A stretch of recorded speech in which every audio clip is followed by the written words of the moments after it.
ഈശോമിശിഹായ്ക്ക് സ്തുതിയായിരിക്കട്ടെ. എപ്പോഴും സ്തുതിയായിരിക്കട്ടെ. ഇന്ന് എനിക്ക് അച്ഛനോട് ചോദിക്കാനുള്ളത് വളരെ പ്രധാനപ്പെട്ട ഒരു ടോപ്പിക്കാണ്. നമ്മളെപ്പോഴും സംസാരിക്കുന്നത് നമ്മുടെ ദാമ്പത്തിക ഭാര്യ ഭർത്താവ് ബന്ധങ്ങളെക്കുറിച്ചൊക്കെ ആണെങ്കിൽ ഞാൻ എപ്പോഴും ഇങ്ങനെ പലയിടത്തും ചെല്ലുമ്പം ഒത്തിരി കാരണവന്മാർ നമ്മുടെ പ്രോഗ്രാം കാണുന്നുണ്ട്. എനിക്കൊന്ന് കുറച്ച് പ്രായമായവർ വളരെ നന്നായിട്ട് ഇത് വാച്ച് ചെയ്യുന്നുണ്ട്. അപ്പോൾ എനിക്ക് തോന്നിയൊരു കാര്യം, അവരുടെ ദാമ്പത്തിക ജീവിതമൊക്കെ വളരെ മനോഹരമായിട്ട് പോകുന്നുണ്ട്. ഇനി വേണ്ടത് അവരുടെ മക്കളുടെ ദാമ്പത്തിക ജീവിതത്തെക്കുറിച്ചുള്ള ചില സ്വപ്നങ്ങളും എങ്ങനെ വേണം എന്നൊക്കെ ഉള്ളതിനെക്കുറിച്ചൊക്കെ ഉള്ള കുറച്ച് കൺഫ്യൂഷൻസൊക്കെ ചിലരിങ്ങനെ പറഞ്ഞു കേട്ടിട്ടുണ്ട്. അപ്പോൾ എനിക്ക് തോന്നുന്നു നമുക്ക് മക്കളെയൊക്കെ കെട്ടിക്കാൻ പ്രായമാകുന്നവരുണ്ട്, പ്രായമായി ചിലർ കല്യാണം കഴിപ്പിച്ചു വിട്ടു. എങ്കിലും ഈ മക്കളെ കെട്ടിച്ചു വിടുമ്പം നമ്മൾ ശ്രദ്ധിക്കേണ്ട കാര്യങ്ങളെക്കുറിച്ച്, അവരുടെ ദാമ്പത്യത്തെക്കുറിച്ചുള്ള നമ്മുടെ ഒരു പ്രതീക്ഷ സ്വപ്നം എങ്ങനെ ആയിരിക്കണം അന്ന് അച്ഛനൊന്ന് പറഞ്ഞു തരികയാണെങ്കിൽ നല്ലതാണ്. നമുക്ക് ഇന്ന് ഈ എപ്പിസോഡിൽ അതിനെക്കുറിച്ച് പറയാം. ചേരുന്ന കുടുംബങ്ങളിലേക്ക് വേണം അയക്കാനായിട്ട്. അത് സാമ്പത്തികമാണേലും ധാർമ്മികതയാണെങ്കിലും സാമൂഹിക തലമാണേലും ഒരു ചേർച്ച വേണം. ശരീരത്തിൽ തന്നെ ചേർച്ച വേണം. അപ്പം ആ രീതി കണ്ടറിഞ്ഞ് വേണം അയക്കാനായിട്ട്. ഇന്ന് സംഭവിക്കുന്നത്, വിദേശത്ത് ജോലിയുള്ള ഒരു പെണ്ണ്, അവളുടെ ശമ്പളവും ജോലിയും ഇവനും കൂടെ പോകാനുള്ള സാധ്യതയും കണ്ടുകൊണ്ട് കല്യാണം നടത്തും. അത് ശരിയായ വിവാഹത്തിൻ്റെ രീതി അല്ല.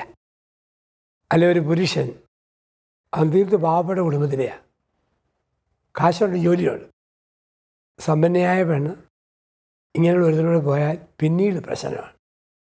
കാരണം ഈ ഒരു സോഷ്യൽ സ്റ്റിഗ്മ പോലെ ഉള്ളിൽ കിടക്കും. ഉദാഹരണം, ഒരു ഉദാഹരണം, കാശില്ലാത്ത ഒരു പെണ്ണിനെ പണമുള്ള ഒരുത്തൻ കെട്ടി, എല്ലാ സംരക്ഷണവും എല്ലാം കൊടുത്തു. അവൾക്കൊരു ഫീലിങ്ങും വരാതെ എൻ്റെ അമ്മയും പെങ്ങന്മാരും ബോധപൂർവം ശ്രമിച്ചു. പക്ഷെ അവളെപ്പോഴും പറയുന്നത് എന്താ, ഞാൻ പാവപ്പെട്ട പെണ്ണായതുകൊണ്ട് എന്നെ കാണിക്കാൻ വേണ്ടിയാണ് ഇവർ ഈ സ്നേഹപ്രകടനമൊക്കെ നടത്തുന്നത്. കോംപ്ലക്സ്. ആദ്യം പറയല, കുറേ നാൾ ജീവിക്കുമ്പം ഈ പറച്ചിൽ ആരംഭിക്കും. കുറേ നാൾ ജീവിക്കുമ്പം അതുപോലെ. എന്നാൽ ശ്രദ്ധിച്ചില്ലെങ്കിലോ, ഞാൻ പാവപ്പെട്ട് വലിഞ്ഞേരി വന്നതല്ലേ, അതുകൊണ്ട് ഇഷ്ടക്കേടാണ്. അപ്പം ഈ രീതിയിലുള്ള ആറ്റിറ്റ്യൂഡിൽ പിന്നീട് വരും. അതുകൊണ്ട് ചേർന്നതിനെ മാത്രം ചേരുംപടി ചേർക്കാമെന്ന് പറയുമല്ലോ, അങ്ങനെ ചേർക്കണം. ഇല്ലെങ്കിൽ എന്തെല്ലാം പുണ്യവും താൽക്കാലിക തത്വങ്ങൾ പറഞ്ഞാലും പിന്നീട് അകലുന്നതായിട്ട്, എല്ലാവരും അല്ല, നല്ല ശതമാനം പിന്നീട് അകൽച്ചു വരും.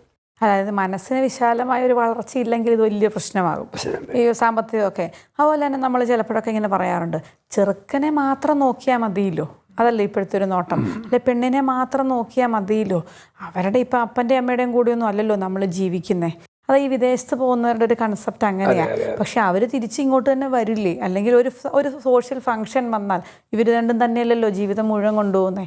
അപ്പോൾ ആ കുടുംബത്തിൻ്റെ മഹിമയും നമ്മൾ ചിലപ്പോൾ ഇങ്ങനെ പറയാറുണ്ട്, ഞങ്ങൾ ഭയങ്കര ഫോർവേഡാണ്, അതുകൊണ്ട് ഞങ്ങൾ കുടുംബ മഹിമയോ പശ്ചാത്തലമോ പാരമ്പര്യ ഗുണങ്ങളോ അതൊന്നും അതിൻ്റെ ഒന്നും ആവശ്യമില്ല. പക്ഷേ സത്യത്തിൽ അതൊക്കെ വേണ്ടേ? അത് തീർച്ചയായിട്ടും വേണം. കാരണം ഈ ഒരു പുരുഷൻ മുളച്ചുപൊട്ടി തല പൊട്ടി വീണതല്ല, ഒരപ്പനിൽ നിന്നും അമ്മയിൽ നിന്നും ഒരു പാരമ്പര്യത്തിൽ നിന്നുമാണ് അവൻ്റെ വരവ്. ഒരു സ്ത്രീയും ഒരു അപ്സരസായിട്ട് വന്നതല്ല, ഒരു കുടുംബത്തിൽ നിന്നാണ് വന്നത്. ആ കുടുംബത്തിൽ നിന്ന് കൊണ്ടുവരുന്ന ഹെറിഡിറ്റി ഉണ്ട്, ജീൻസ് ഉണ്ട്, അത് ആ ശരീരത്തിലുണ്ട്, ആ ജീവിതത്തിലുണ്ട്. എത്ര ഒറ്റയ്ക്ക് ജീവിച്ചാലും കുറുക്കൻ ഇരുട്ട് വരുമ്പം എന്നാ നീലം പൂശി നിറം മാറ്റിയാലും ആ സ്വഭാവം കാണിച്ചിരിക്കും. അതുകൊണ്ട് ഒരുമാതിരി കുടുംബ നന്മ നോക്കണം.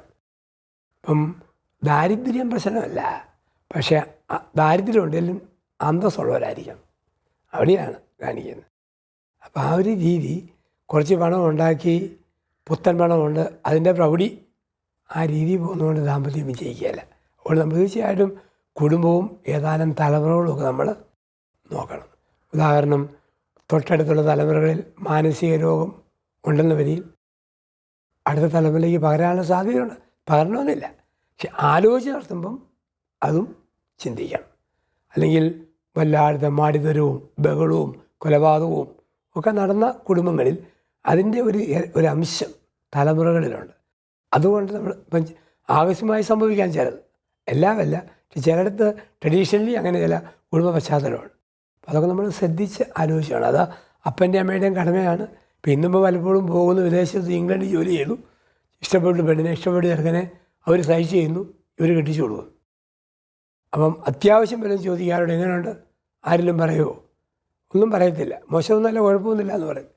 പക്ഷേ ബാക്കിയുള്ള ഒരുപാട് കുഴപ്പങ്ങൾ കാണാം, ഒത്തിരി കുറവുകൾ കാണാം. അപ്പോൾ ഒരു അന്വേഷണം എപ്പോഴും ആവശ്യമാണ് കുടുംബ ജീവിതത്തിൻ്റെ ബന്ധങ്ങളിൽ. ഞാൻ ഈ അച്ഛൻ ഈ മാനസിക രോഗത്തെക്കുറിച്ച് പറഞ്ഞപ്പോൾ എൻ്റെ മനസ്സിൽ തോന്നിയ വേറൊരു ക്വസ്റ്റ്യനാണ് കേട്ടോ.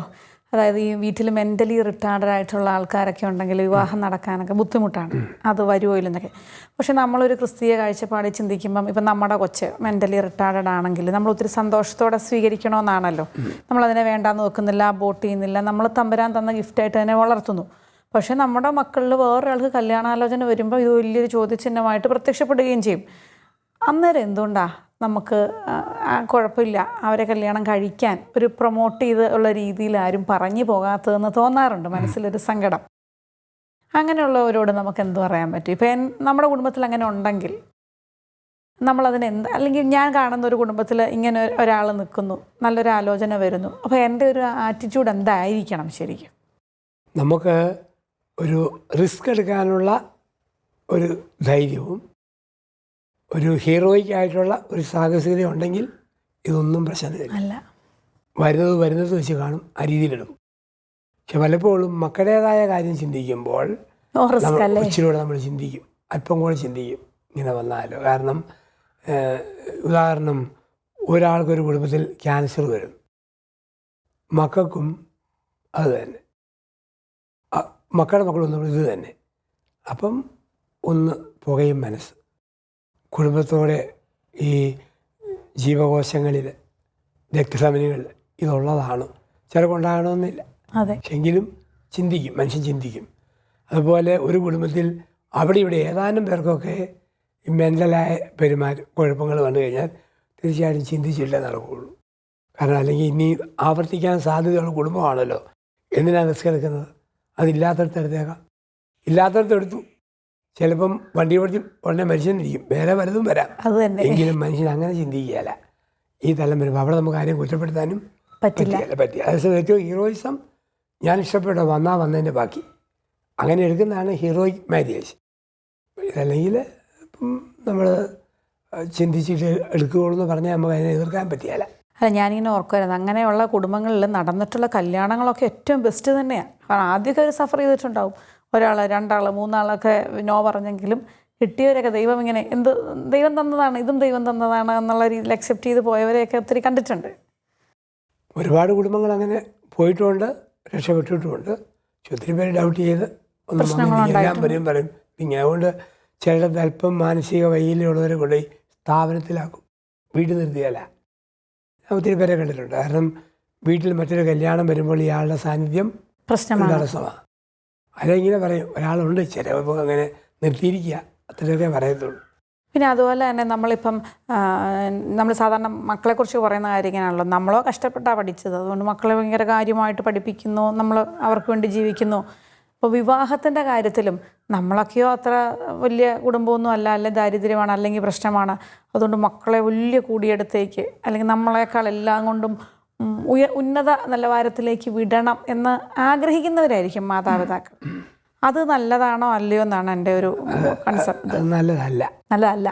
കാരണം എത്ര സ്നേഹത്തോടെ തുടങ്ങിയാലും കാശ് കൂടിയ കുടുംബത്തിൽ പാവപ്പെട്ട ഒരാളെ കെട്ടിച്ചു വിട്ടാൽ പിന്നീട് വിലയില്ലായിരിക്കും. അത് ഒന്നെങ്കിൽ പെങ്ങന്മാർ അവന് പറയും, അത് ഇഷ്ടക്കേട് വന്നാൽ അമ്മ പറയും, ആ ഒരു അപകടമാണ്. അതുകൊണ്ട് നമുക്ക് ചേർന്നവരെ തേടുന്നതാണ് എപ്പോഴും നല്ലത്. സാമ്പത്തികമാണെങ്കിലും ഒരുവിധം കൃത്യം കാണുന്നില്ല, ഒരുവിധം ഒരു ചേർച്ച.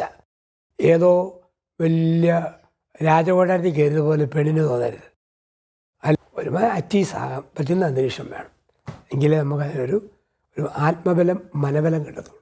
അപ്പോൾ വിവാഹത്തിലൊക്കെ ഇങ്ങനെ നമ്മൾ ചേർച്ചകളും ഈ ആലോചനകളും ഒക്കെ നടക്കുമ്പോൾ ഇന്ന് ഈ ആലോചനയ്ക്ക് വലിയ ഊന്നലില്ലല്ലോ. അത് ഞാൻ ചോദിക്കാൻ വരികയാണ് അച്ഛനോട്. ഇതെല്ലാം നമ്മൾ പറയുന്നത് അറേഞ്ച്ഡ് മാരേജിനെ കുറിച്ചാണ്. പക്ഷേ ഇന്ന് കഴിവതും അറേഞ്ച്ഡ് മാരേജ് അല്ല, എല്ലാവരും കണ്ടും കെട്ടുകയാണ്. പക്ഷെ എന്നാലും ചിലർക്ക് ഇപ്പോഴും അങ്ങനെ കണ്ടും കെട്ടുമൊന്നും സെറ്റാകാത്തവർ ഒത്തിരി പേരുണ്ട്. കല്യാണമേ നടക്കാതെ നിൽക്കുന്ന ഒരുപാട് പേര് സഭയിലുണ്ടെന്നാണല്ലോ ഇപ്പോഴത്തെ കണക്കെടുപ്പ്. ഇഷ്ടം പോലെ പേര്. അവർ തന്നെ പറയുന്നത് ഞാൻ കേട്ടിട്ടുണ്ട്, ഓഹോ പ്രണയിക്കാൻ പറ്റിയില്ല, പ്രേമിക്കാൻ പറ്റിയില്ല, അത് തന്നെ പരാതിപ്പെടുന്നവരുണ്ട്. ഒന്നും അവരുടെ ഒരു വൈബിന് പറ്റിയ ആളെ കിട്ടിയില്ല, അതാണ് ഇപ്പോഴത്തെ വാക്ക്, വൈബ്, അതിന് പറ്റിയ ആളെ കിട്ടില്ലെന്ന് പറയാറുണ്ട്.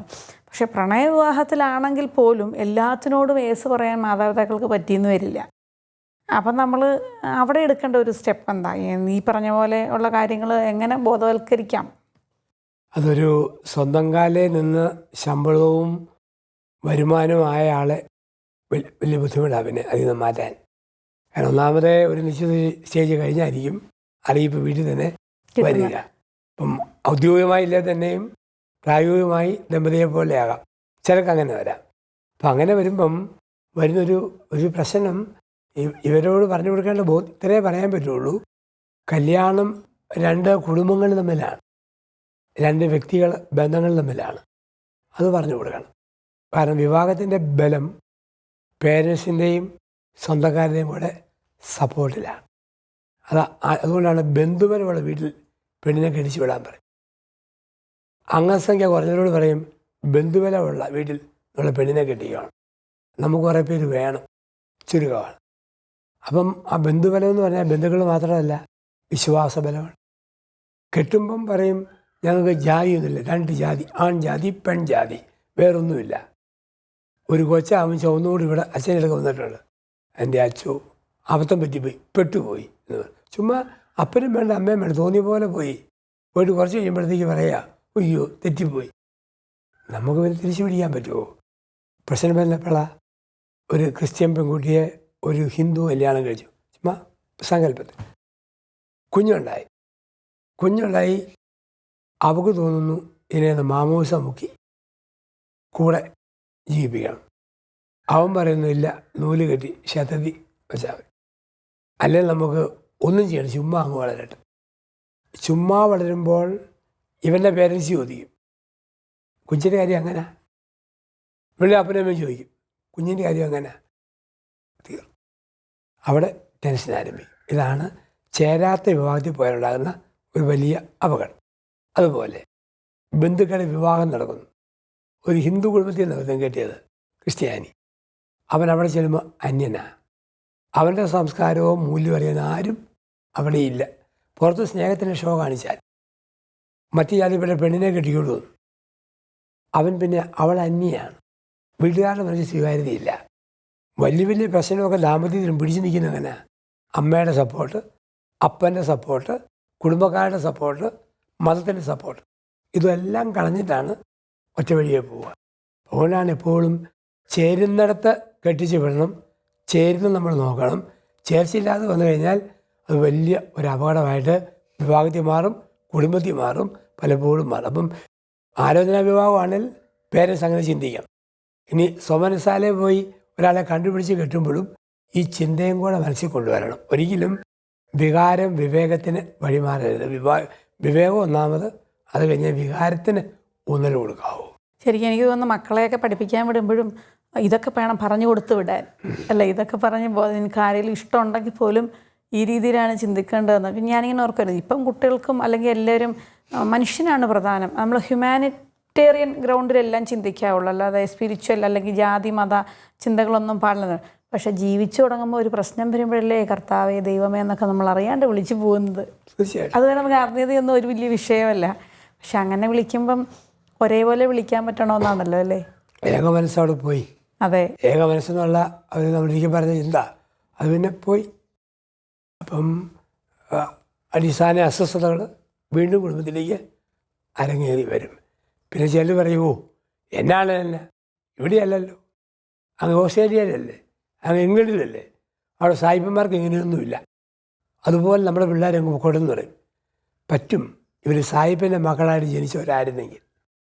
സത്യം, അവർ ജനിച്ചത് ഈ നാട്ടിലെ അപ്പൻ്റെ അമ്മയുടെ മക്കളായിട്ടാണ്. ഏത് സായിപ്പൻ്റെ നാട്ടിൽ ചെന്നാലും ഉള്ളു ഇന്ത്യൻ മണ്ണാണ്, കേരള മണ്ണാണ്. ആ രീതിയിലേ കാണാൻ പറ്റുള്ളൂ. സായിപ്പിൻ്റെ വിശാല മനസ്കരയോ അവൻ്റെ ആ രീതികളൊന്നും പറ്റിയത്. സായിപ്പ് രക്ഷയിൽ ഇട്ടിട്ടങ്ങ് പോവും, അവൻ എളുപ്പമാണ് ഡൈവോഴ്സ്. പക്ഷെ നമുക്കതല്ലാത്ത അന്തരീക്ഷത്തിൽ ഇരുന്ന് പുകയും, ഇരുന്ന് നീറും. അതാണ് പ്രശ്നം. എല്ലാവരും അവിടുത്തെ അങ്ങനെയല്ലേ, പിള്ളേരങ്ങനല്ലേ, അവരങ്ങനല്ലേ. അവരവിടെ ബോൺ ആൻഡ് ബോട്ടപ്പാണ്, അവിടെ ജനിച്ചവരാ. നമ്മുടെ കുഞ്ഞുങ്ങൾ അവിടെ ബോൺ ആൻഡ് ബോട്ടപ്പാണെങ്കിലും അവനെ ജീൻസ് കിടക്കുന്നത് ഇന്ത്യൻ അപ്പനിലും ഇന്ത്യൻ അമ്മയിലുമാണ്. അതറിയാതെ പ്രൊജക്റ്റ് ചെയ്ത് വരും.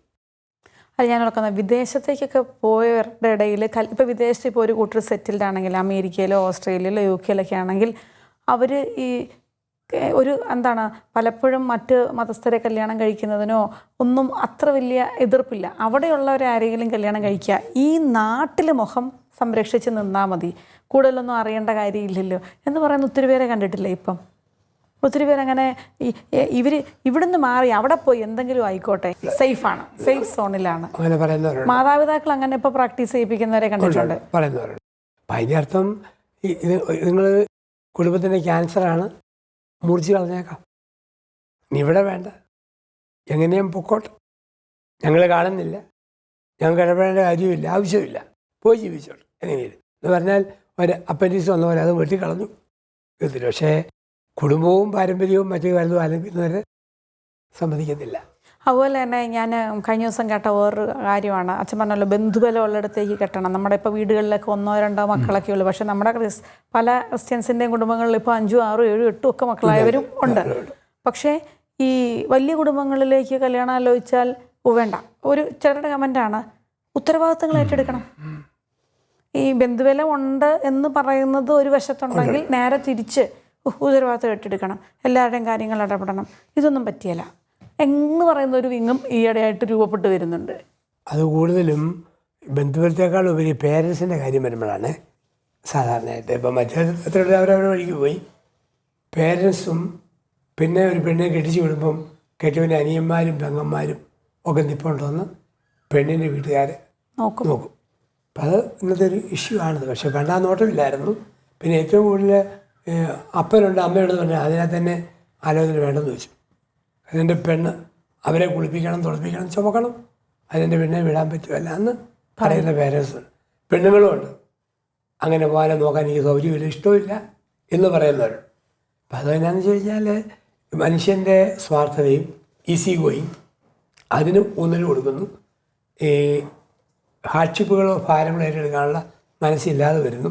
അതൊരിക്കലും ഒരു മോഡലല്ല, അത് അപകടമാണ്. പുതിയ ലോകത്തിൻ്റെ വലിയ വളർന്നു വരുന്ന വിപത്തുമാണ് അങ്ങനെയുള്ള ചിന്തകൾ. അതുപോലെ തന്നെ ഈ കല്യാണവുമായിട്ട് ബന്ധപ്പെട്ട് പണ്ടൊക്കെ ഒത്തിരി ചടങ്ങുകളുണ്ടായിരുന്നു ഓരോന്നും. ഈവൻ സ്ത്രീധനം പോലും പണ്ട് അങ്ങനെ കൊടുക്കുന്നത് വരെ ചടങ്ങ് കണ്ടിട്ടുള്ള ആളാണ് ഞാൻ. ഇപ്പം അതൊക്കെ പാടില്ലല്ലോ.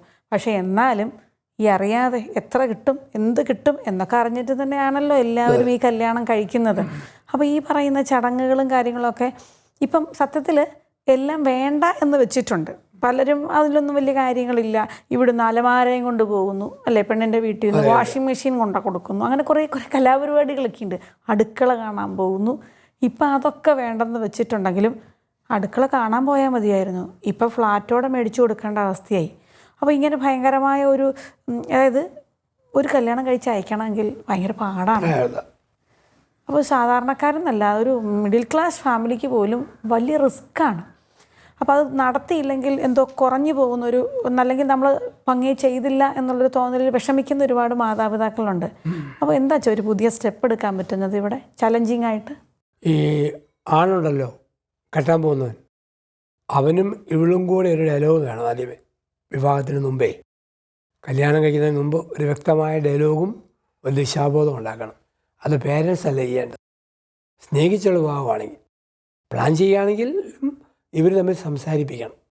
സംസാരിപ്പിച്ചിട്ട് ഇന്നതാണ് എൻ്റെ മനോഭാവം, ഇതിനപ്പുറത്തേക്ക് പറ്റില്ല, അങ്ങനെ മനസ്സുകൊണ്ട് എന്നെ കെട്ടിയാൽ മതി എന്ന് പറയുന്ന ഒരു പെണ്ണ് വേണം. തീർച്ചയായിട്ടും എൻ്റെ അപ്പനെയും അമ്മേനെയും അങ്ങനെ പ്രൊട്ടക്റ്റ് ചെയ്യാൻ അങ്ങനെ പറയണം. അവളെ വളർത്തിയത് അവരല്ലേ. അപ്പോൾ ചെറുക്കനും പറയണം അപ്പനോടും അമ്മയോടും, പണമല്ല, നിങ്ങളുടെ കാശും വേണ്ട, ഞാനാണ് ഒരു പെണ്ണിനെ സംരക്ഷിക്കാൻ പോകുന്നത്. അപ്പോൾ എനിക്ക് സ്വർണ്ണത്തിൽ പൊതിഞ്ഞ ഒരു ആളെ വേണ്ട, ഒരു മിനിമം ഇതും അത്യാവശ്യം ജീവിക്കാനുള്ളതും ഒക്കെ ഉള്ളത് മതി, കാരണം ഞങ്ങൾക്ക് ഉണ്ടാക്കാൻ പറ്റും. അതുകൊണ്ട് ഒരിക്കലും അങ്ങനെ ഊന്നൽ കൊടുക്കുന്ന വർത്താനം നിങ്ങൾ പറയരുത്. അവൻ അപ്പനോടും അമ്മയോടും പറയണം, ഇവനോടും പറയണം. അങ്ങനെ പറഞ്ഞ് കല്യാണം കഴിക്കുന്നവരുണ്ട്. തീർച്ചയായിട്ടും വർഷങ്ങളായിട്ട് ഭംഗിയായിട്ട് പോകുന്നവരും ഒന്നും കൊടുത്തിട്ടില്ല, പക്ഷെ ഉള്ളതുകൊണ്ട് ആഘോഷമായിട്ട് ജീവിക്കുന്നവരുണ്ട്. അപ്പം അത് ആദ്യമേ തന്നെ എടുക്കണം, കല്യാണം കഴിഞ്ഞ് പറയേണ്ടതല്ല. കല്യാണത്തിന് മുമ്പ്, അല്ലെങ്കിൽ കെട്ടിയപ്പം എനിക്ക് ഇന്ന പ്രതീക്ഷ ഉണ്ടായിരുന്നു, അത് പറഞ്ഞതല്ലേ, 10 സെൻറ്റ് തന്നില്ലല്ലോ, ആ വിലപേശലുണ്ടാകും. 2 കൈയും വീശി വരുന്നു, ഇഷ്ടമുള്ള എടുത്തു, അധ്വാന ഫലം തരും, നിവർത്തിക്കൊന്നുമില്ല. അപ്പം പേരൻസിനോടും പറയണം, ഞാനൊരു പെണ്ണിനെ സ്വീകരിക്കുന്നു, ഒന്നും പ്രതീക്ഷിച്ചാൽ എനിക്ക് തയ്യാറുള്ള പാർട്ട്ണർ തക്കയാണ്, അവളാണ്, കാശോ പണമോ അല്ല, ആ രീതിയിൽ നിങ്ങൾ ക്രമീകരിച്ച് എനിക്ക് തരണം. എനിക്ക് ഇന്നത്തെ എപ്പിസോഡിൽ കുറേ ചിതറിയ ചിന്തകൾ എന്ന് വേണം പറയാൻ. എങ്കിലും മക്കളെ കെട്ടിക്കുന്നതിനെ പറ്റി കുറേ കാര്യങ്ങൾ കിട്ടി കേട്ടോ. എല്ലാം കൂടെ എന്തായാലും നമ്മുടെ സമയം തീരാറായതുകൊണ്ട് നമുക്ക് വൈൻഡപ്പ് ചെയ്തേ പറ്റുള്ളൂ. താങ്ക് യു അച്ഛാ, താങ്ക് യു സോ മച്ച്.